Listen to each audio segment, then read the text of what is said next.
Bonjour et bienvenue dans l'émission Les Pros de l'écho. Cette émission, c'est l'économie à votre portée.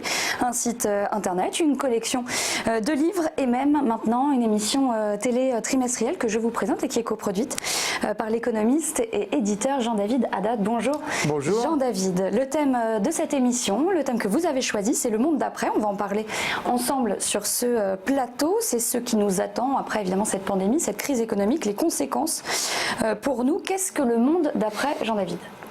Alors, déjà, nous sommes aujourd'hui le 11 septembre et je voudrais déjà rendre un hommage à toutes les victimes qui ont péri dans des monstrueux attentats il y a exactement 19 ans aujourd'hui. Et on parlait à l'époque, ce 11 septembre, on avait parlé du monde d'après déjà.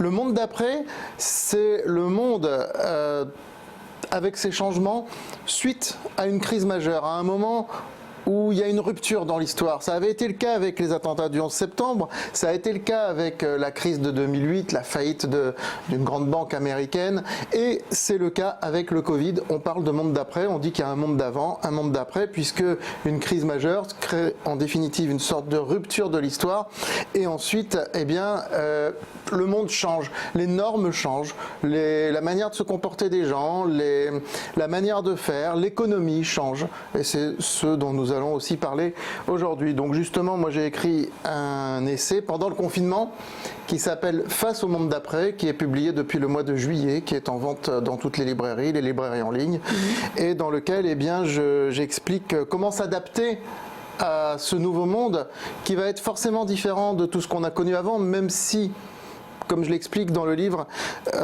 beaucoup de tendances étaient déjà là, de ce qu'on va voir dans les 10 ans qui viennent, étaient déjà là, étaient déjà présentes. Oui, et on le voyait dans les sondages d'opinion. D'accord. Très bien. Et bien on en parle dans un instant sur ce plateau. Avant ça, rapide coup d'œil sur ce qui nous attend, le sommaire donc de l'émission. Notre rubrique tendance et prévision. Dans Comprendre enfin l'économie, on s'intéressera au ratio dette PIB, à suivre également l'entreprise du moment, puisqu'aujourd'hui nous recevons donc le directeur financier de Dronevolt, Sylvain Navarro, qui est sur notre plateau. Après cela, un livre économique, un auteur. On reçoit Lou Lamaille, qui est l'auteur de Crée ton succès. C'est des clés qu'elle nous présente pour réussir dans les affaires. Et puis toujours dans cet univers des livres, on terminera avec l'instant littéraire avec notre invitée Elsa Job-Pijard, auteure de Bébé connecté, enfance massacrée, donc sur les conséquences du numérique, des écrans sur nos enfants. Avant ça, eh bien, petite page de pub et à tout de suite pour notre première rubrique. Aujourd'hui, la performance d'une entreprise est déterminée par son niveau de maturité digitale. Pour vous aider dans cette mutation, Prodware vous accompagne tout au long de votre transformation. Quelle que soit votre stratégie, notre proposition de valeur va du conseil jusqu'au service managé. Notre méthode, imaginer des solutions innovantes mais pragmatiques. Notre engagement, une vision sectorielle, technologique et opérationnelle. Notre légitimité, depuis plus de 30 ans, nous servons les intérêts de milliers de clients.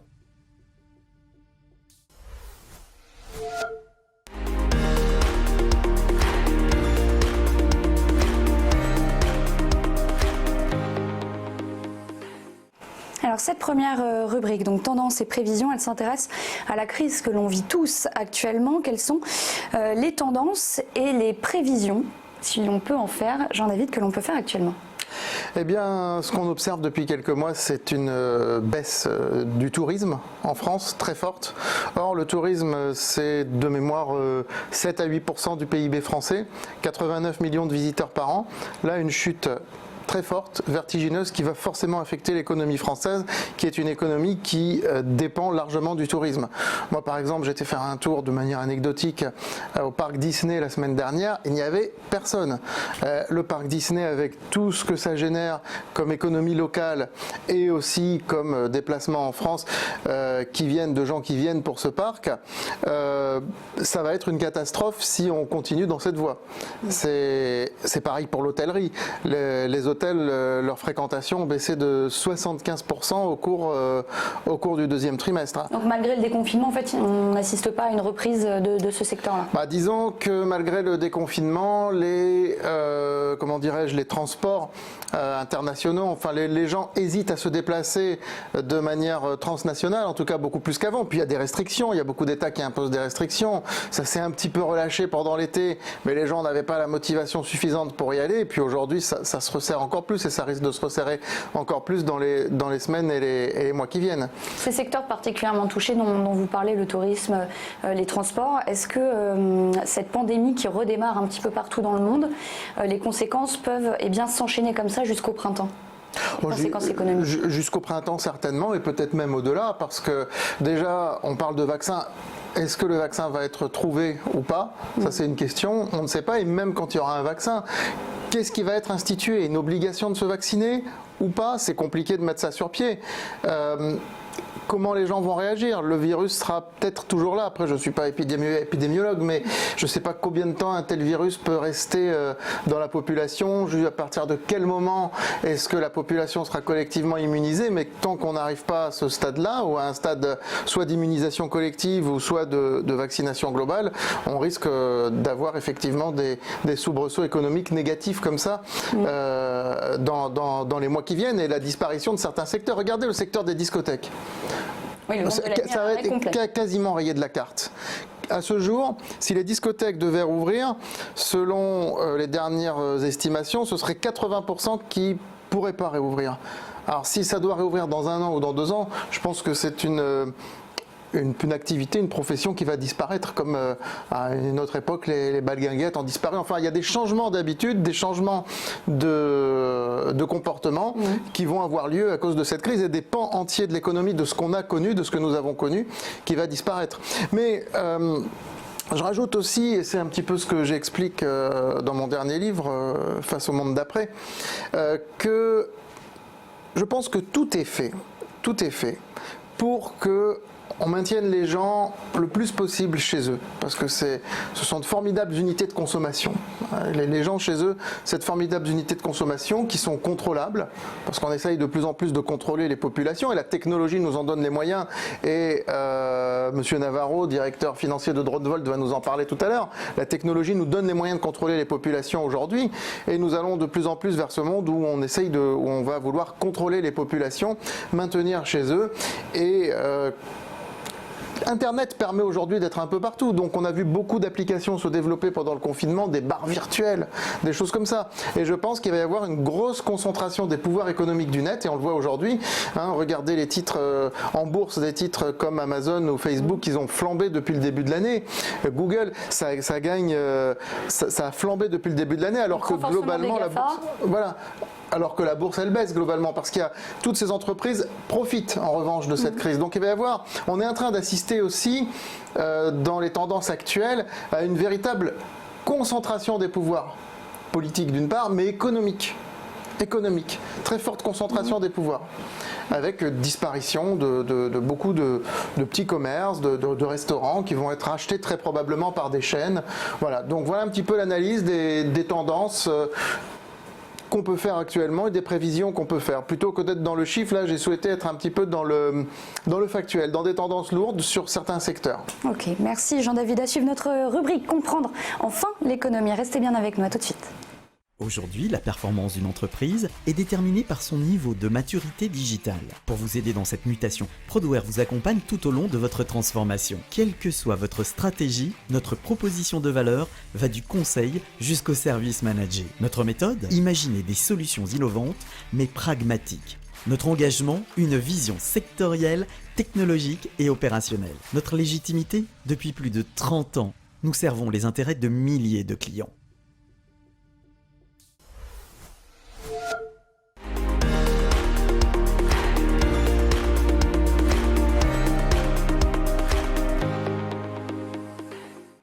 Dans notre rubrique Comprendre enfin l'économie, on s'intéresse au ratio dette-PIB. Jean-David Haddad, en quoi est-il important ce ratio? Eh bien, ce ratio mesure la dette qu'un État doit rembourser par rapport à la richesse qu'il produit en un an. Donc, il n'a fait qu'augmenter au fil des 30, 40 dernières années pour arriver, pour ce qui concerne la France, autour de 100% avant la crise. On était à 100%. Alors là, vu que le PIB va baisser et qu'on s'endette davantage pour compenser justement cette baisse du PIB, il va flamber et on va être autour des 120%. Donc ça veut dire qu'on va clairement être dans un état hyper endetté. On peut considérer qu'au-dessus de 100%, on est dans un état hyper endetté. C'est le cas pour tous les pays européens en tout cas? C'est variable, mais oui, pour l'Europe, il y a quand même une dette très conséquente, mais pour les États-Unis aussi. Après, il y a des pays qui le sont beaucoup moins, mais en tout cas pour l'Europe, tous les pays ne sont pas au même niveau. L'Allemagne est en dessous de 100% par exemple, mais l'Italie est plutôt à 150, 160%. Les pays du Sud, en fait, sont beaucoup plus endettés que les pays du Nord en général. En général, il y a des exceptions. L'Irlande est très endettée, par exemple. Alors, quels sont les enjeux de la hausse de ce ratio? Eh bien, les enjeux, écoutez, tant que les taux d'intérêt restent très faibles, autour de 0, voire négatifs pour les taux interbancaires et pour le taux des obligations, ça pose pas de problème, puisqu'on peut continuer à aller dans ce sens, puisque du coup, on ne doit pas rembourser plus d'intérêt, vu que les taux d'intérêt sont négatifs. Par contre, le jour où les taux d'intérêt flamberont, et ça arrivera forcément un jour, c'est l'histoire économique qui le dit, on ne peut pas rester avec des taux d'intérêt à 0 ou en dessous de 0.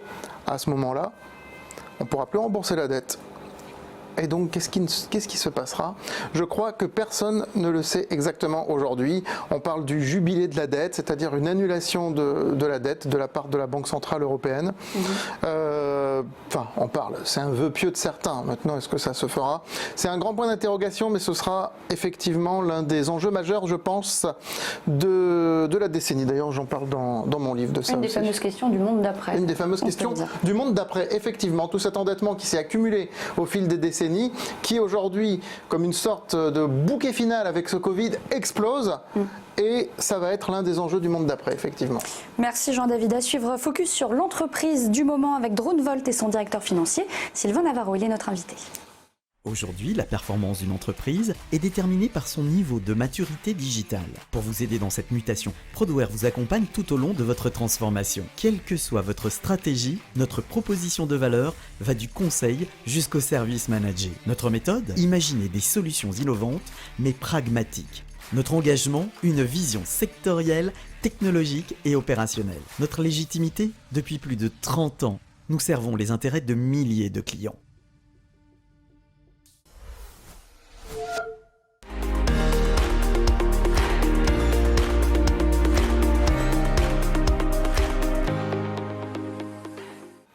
Alors Jean-David Haddad, vous avez choisi de mettre en lumière DroneVolt et son directeur financier Sylvain Navarro est notre invité sur ce plateau. Merci d'être avec nous. Jean-David, avant de vous poser quelques questions, expliquez-nous pourquoi cette entreprise elle était importante. C'était important pour vous de la mettre en lumière aujourd'hui. Alors nous parlons aujourd'hui du monde d'après. Ce qu'on a pu voir au cours du confinement, c'est une utilisation massive des drones pour contrôler les populations. Je parlais du contrôle des populations tout à l'heure. Aujourd'hui, les États ont tout un arsenal technologique à leur disposition pour contrôler les populations. Et DroneVolt est un fabricant de drones. Alors dans mon livre, je parle effectivement de ça. Regardez par exemple, ça, c'est un drone insecte. Alors je ne pense pas que DroneVolt fabrique ce genre de choses. Pas encore. Pas du tout, pas encore, mais ce genre de choses. On n'en a pas vu là, mais on va en voir à mon avis dans la décennie qui vient. Des mini-drones qui seront là pour nous contrôler, pour nous espionner. James Bond. Ah oui, mais même au-delà. De toute façon, la réalité finit toujours par dépasser la fiction et les meilleures anticipations. Donc j'ai voulu mettre en avant effectivement une entreprise qui fabrique des drones parce que le monde d'après est aussi un monde où le drone va avoir une grande importance. Sylvain Navarro, justement à ce sujet, votre titre, il a flambé en bourse récemment après des annonces importantes. Est-ce que vous pouvez nous en dire plus ? Oui, alors nous avons signé à la fin du mois d'août une lettre d'intention avec Aquiline Drone, qui est un acteur américain important du drone et qui est pour DroneVolt, je dirais, une opportunité historique, c'est une opportunité qui nous donne l'accès au marché américain avec un acteur majeur, et j'allais dire avec un acteur très ambitieux aux États-Unis, et surtout ça nous donne cet accès dans des conditions qui sont exceptionnelles, puisque c'est un accord de licence, c'est-à-dire un accord qui va nous faire un transfert de technologie et qui nous permet, nous, d'avoir donc juste des licences, donc pas de CAPEX, pas d'OPEX, pas de BFR financier et juste des licences, des royautés qui vont tomber de manière mensuelle. Donc le contrat est aujourd'hui en cours de négociation. Nous avons donc évoqué la lettre d'intention. Nous développerons dans les jours qui viennent les avancées pour pouvoir communiquer un peu plus. En tout cas, il est évident que nous avons affaire avec Aquiline Drone, avec un acteur majeur et extrêmement ambitieux sur le marché américain qui est le marché le plus important du drone au monde. Et vous, en tant que directeur financier, est-ce que vous visez la rentabilité rapidement ? Alors, il est évident que, par exemple, si ce contrat aboutit, c'est évident une avancée exceptionnelle pour DroneVolt, puisqu'à notre échelle, on parle de quantité de drones, de volume de drones qui sont exceptionnels. Donc, c'est un élément qui pourrait évidemment nous amener à la rentabilité.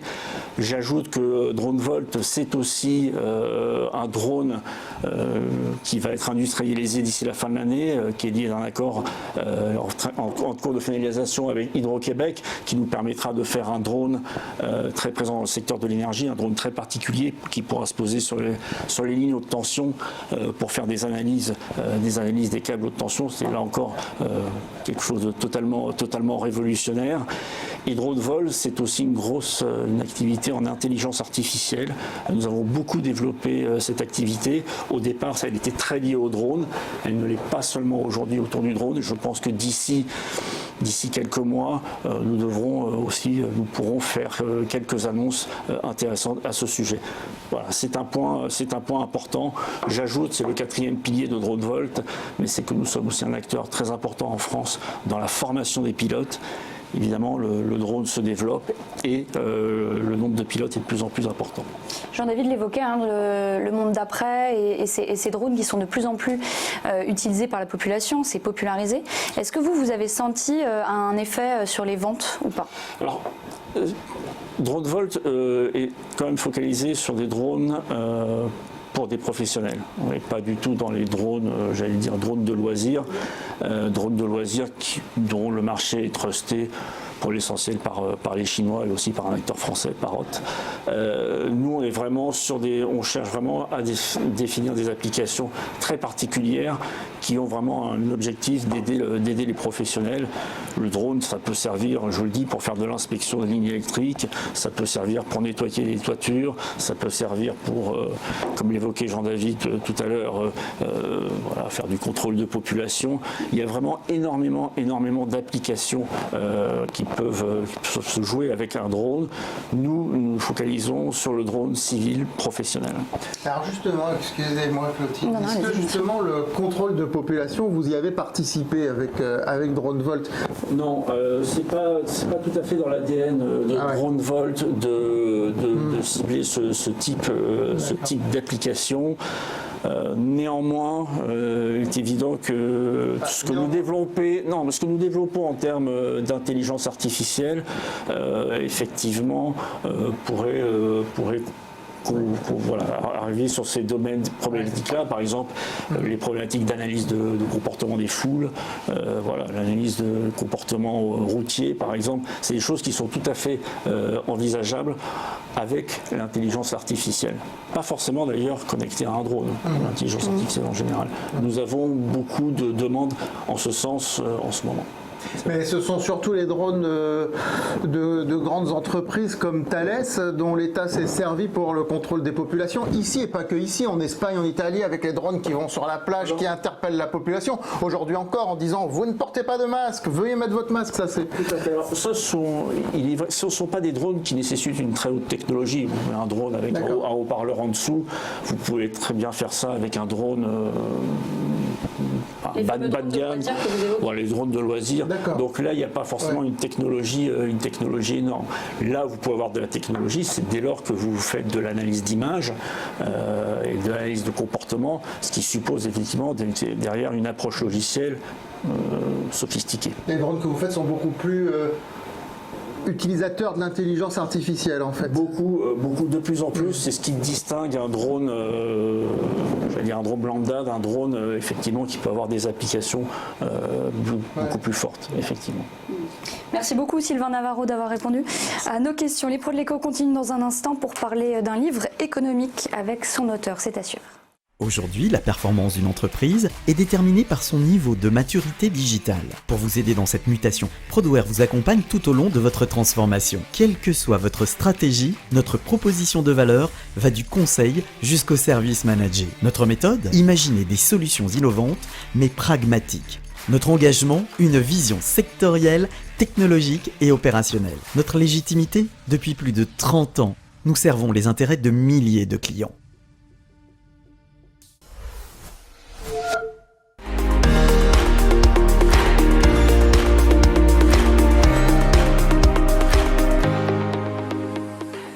Un livre économique, un auteur, Jean-David Haddad, on rappelle que vous êtes éditeur, entre autres, et dans cette rubrique, vous souhaitez mettre donc en lumière notre invité, Lula May, bonjour, et son livre est Crée ton succès, avec ce sous-titre « Crois en toi, comme j'ai cru en moi », voilà pour ce sous-titre.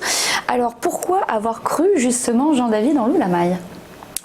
Lula May fait des choses assez extraordinaires avec ses clients qui sont des entrepreneurs, en fait, qu'elle coach. Et j'ai voulu la mettre en évidence aujourd'hui, mettre en évidence son livre par rapport à cette émission dont le thème c'est le monde d'après, parce que dans le monde d'après, ce que j'explique dans mon propre livre, c'est que tout ce qui est entrepreneuriat et même auto-entrepreneuriat va beaucoup se développer. Le CDI à vie, comme on l'a connu dans le monde d'avant, ça va être de moins en moins le cas. Donc de plus en plus d'entrepreneurs, d'autant plus que beaucoup de métiers se développent sur le web, qu'aujourd'hui beaucoup de jeunes ne pensent qu'à faire carrière en développant des choses sur le web, du e-commerce, etc. Beaucoup de gens travaillent de chez eux. Le télétravail va enfin prendre de l'ampleur en France parce qu'on était vraiment en retard sur tous les pays européens. Et il y a un boulevard, je pense, pour des gens comme Lula qui sont coachs pour ces entrepreneurs parce qu'on s'improvise. Enfin, on faut avoir une fibre pour être entrepreneur, mais on s'improvise pas forcément entrepreneur, on a besoin d'être coaché. Et Lula est spécialiste en la matière et j'ai voulu qu'elle consigne un petit peu tout ça dans son livre Crée ton succès, qui est un livre qui fait pratiquement 200 pages dans lequel elle donne des conseils où elle raconte sa propre histoire et elle donne des conseils. C'est des clés pour réussir, hein, c'est ça. Tout à fait. Tout à fait. Vous expliquez être parti de rien, Lula May. Quel a été le déclencheur pour vous de croire en vous ?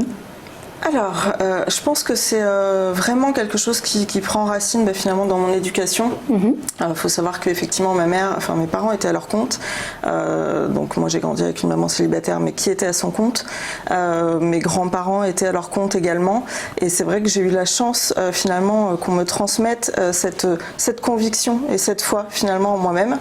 Donc j'ai envie de dire que c'est quelque chose qui était là dès le départ et qui s'est vraiment renforcé après un peu plus tard au niveau de l'école et quand effectivement on commence à se confronter un petit peu au cadre. Mais vous avez déjà cette fibre. Alors 12 clés de business dans votre livre pour réussir en affaires. Est-ce que, on va peut-être pas parler des 12, je ne sais pas si on a le temps, mais quelles sont les plus importantes, vraiment celles à retenir ? Alors, pour moi, la plus importante, ça reste quand même la confiance, c'est-à-dire d'apprendre à se faire confiance. Et puis aussi quand même, parce que du coup, ce sont des clés essentiellement psychologiques et d'état d'esprit, aussi effectivement d'apprendre à développer ses propres potentiels. Je pense qu'aujourd'hui, effectivement, dans l'entrepreneuriat, de plus en plus de monde prend conscience de ça et du fait effectivement que l'état d'esprit et la psychologie jouent un rôle extrêmement important dans l'entrepreneuriat. Pour moi, l'entrepreneuriat, ça reste une forme d'investissement, c'est investir sur soi, et donc ça fonctionne exactement de la même manière qu'en investissement, où effectivement le levier psychologique est quand même un levier essentiel, effectivement, en termes de rendement, de rentabilité, enfin de réussite pour un investisseur. Donc, et voilà. C'est ce que vous essayez de faire avec vos clients, du coup, puisque vous êtes coach. Tout à fait. C'est difficile ou pas d'avoir en face de soi des gens qui, comme vous le dites, manquent de confiance en eux? Comment est-ce qu'on les rebooste? Comment est-ce qu'on leur donne confiance? Alors, ça c'est une excellente question.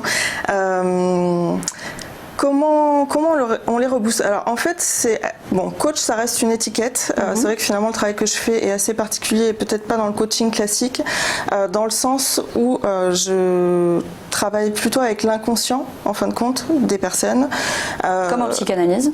Voilà, alors il faut savoir que j'ai une grand-mère qui était comportementaliste et qui travaille déjà avec l'inconscient. Donc encore une fois, je pense qu'il y a aussi une forme d'éducation, qui est quelque chose qui est passé dans l'éducation. Et finalement, voilà, c'est un petit peu comme une reprogrammation des schémas de pensée et des schémas émotionnels également, puisque finalement, à la racine de la psychologie, pour moi, il y a aussi l'émotion, puisqu'on a tous, on réagit tous en fonction aussi de nos programmations. Et il y a des choses qui sont ancrées effectivement de manière très profonde, et que pour venir changer rapidement, pour venir impacter rapidement, effectivement, il faut aller prendre à la racine. Et voilà, donc c'est... Est-ce qu'on a tous en nous les clés du succès, je veux dire par là, est-ce qu'on est tous capables de réussir? Pour moi, oui. C'est bien de le dire. Oui. Pour moi, on a tous ces capacités parce que pour moi, ce sont des capacités humaines. Après, effectivement, en fonction du cheminement de chacun, voilà, on a plus ou moins de trajets à faire, entre guillemets, pour venir ouvrir certaines choses, mais pour moi, ce sont juste des potentiels humains et on est capable de faire énormément de choses. Moi, je parle beaucoup de performance parce que j'ai cette culture-là aussi. Et effectivement, on est capable d'être aussi des performeurs. Merci beaucoup Lola Maille d'avoir répondu à nos questions. Je rappelle votre livre, donc Crée ton succès, qui est évidemment disponible. Merci à vous. Les pros de l'écho continuent dans un instant avec une nouvelle interview d'auteur. À tout de suite. Aujourd'hui, la performance d'une entreprise est déterminée par son niveau de maturité digitale. Pour vous aider dans cette mutation, Prodware vous accompagne tout au long de votre transformation. Quelle que soit votre stratégie, notre proposition de valeur va du conseil jusqu'au service manager. Notre méthode, imaginer des solutions innovantes mais pragmatiques. Notre engagement, une vision sectorielle, technologique et opérationnelle. Notre légitimité, depuis plus de 30 ans, nous servons les intérêts de milliers de clients.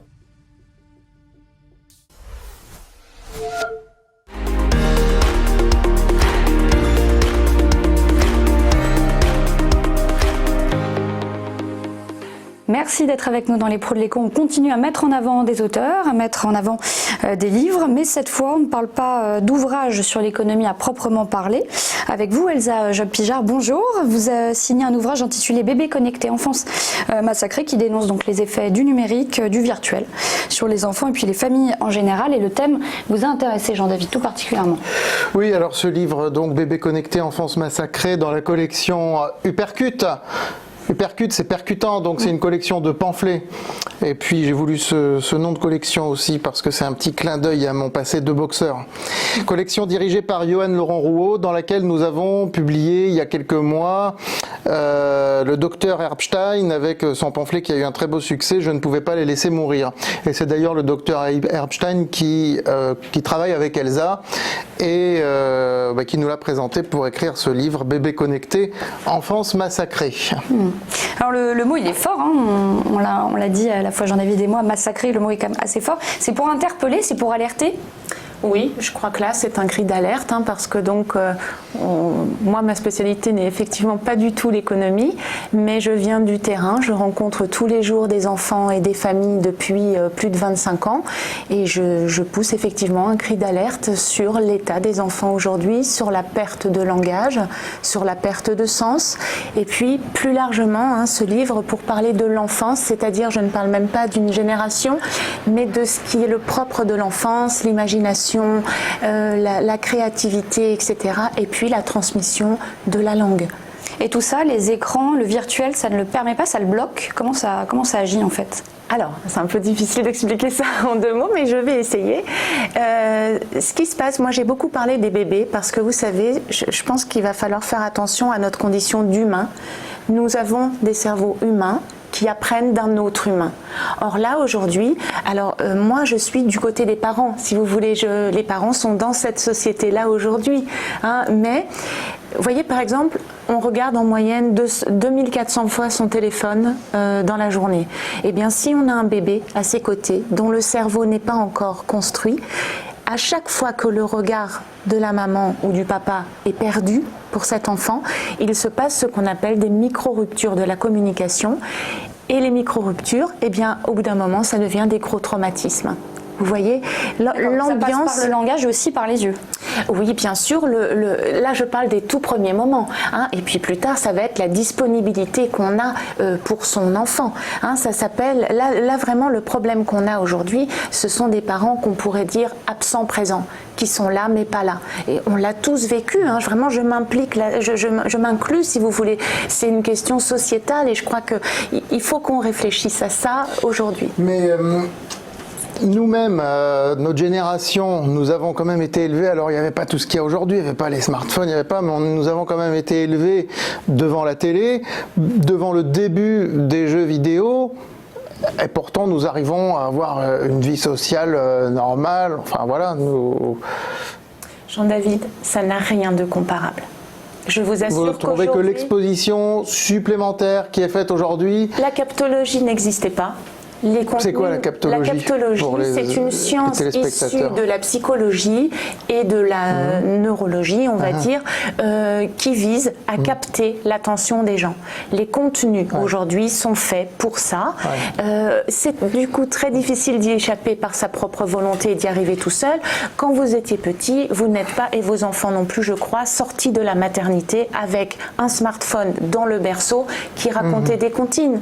Si vous laissez ça, aujourd'hui. Et puis, il n'y avait pas de flot continu. Si vous vous réveillez à minuit, vous n'aviez pas possibilité à oui, la continuité fait... Voilà, vous aviez un rendez-vous avec une émission jeunesse. C'était quelque chose... C'était pas tout le temps. C'était pas tout le temps. Et du coup, ça, ce côté tout le temps, met les parents dans une position très compliquée parce qu'il faut pouvoir résister quand on est soi-même... Enfin, ça place les parents en résistance, ce qui est quand même difficile. Mais c'est ce que j'allais vous dire, dans cette société dans laquelle on vit tous, on se rend bien compte que les écrans sont partout, y compris sur ce plateau. Et ils le seront d'autant plus dans le monde d'après. Et ils le seront effectivement, vous avez raison. C'est ce que j'entendais. Comment faire Justement, comment faire, si Clotilde permettait de compléter un peu la question, comment faire d'autant plus que pour être compétitif demain sur... le marché du travail au sens large de l'entrepreneuriat, il va falloir bien maîtriser les outils Internet puisque nous sommes de plus en plus en train de nous structurer autour de ça. C'est ça le monde d'après aussi. Donc justement, si les enfants, on ne les met pas, on les prive de ça, est-ce qu'on risque pas d'induire un décalage finalement par rapport aux autres? Est-ce qu'ils ne seront pas moins compétitifs entre guillemets dans le monde d'après? Alors je crois que ça c'est la principale angoisse des parents sur laquelle joue beaucoup le marketing. Je ne suis pas contre le marketing. On est dans une société qui a besoin d'une économie, mais là, il faut réfléchir. Je crois qu'il faut réfléchir ensemble, entre spécialistes des différents domaines, parce que ce que vous dites, Jean-David, il faut se replacer. Un enfant qui a aujourd'hui 6 ans, quand il sera sur le marché du travail dans 20 ans, est-ce que vous pensez que ce genre d'outil aura la même forme? Bon, maintenant, ce sera pire, on sera peut-être greffé avec le numérique. Mais moi, je crois que ce qu'il faut sauver dans le monde d'après, c'est la capacité à penser des êtres humains. Parce qu'une fois qu'on pense, on s'adapte à tout. C'est ça qu'il faut préserver, la capacité de penser et la capacité de transmettre son langage et sa culture, parce que quand on touche à ça, on touche à l'humain. Merci beaucoup Elsa Jobpiger. On va s'arrêter sur cette belle phrase. On rappelle que votre livre Bébé connecté enfant massacré, Enfance massacrée, disponible à la vente. Merci à vous de nous avoir suivis. Sur toutes les librairies, évidemment. JDH Édition, bien sûr, le site de l'éditeur, et sur toutes les librairies en ligne, Amazon, Fnac, Cultura, etc. Et chez les libraires aussi, souvent sur commande. Merci beaucoup d'avoir été notre invité. Ainsi s'achève ce nouveau numéro des Pros de l'écho. Jean-David, je vous laisse le mot de la fin peut-être pour conclure. Bon, écoutez, nous avons fait un très beau tour, je trouve, de ce monde d'après. Nous avons essayé d'en cerner un petit peu les contours économiques, sociétaux, les enjeux. Maintenant, que sera-t-il ? On suivra ça avec attention. Effectivement, avec attention. Merci de nous avoir suivis. Et merci à vous, Jean-David. C'était votre émission, Les Pros de l'écho.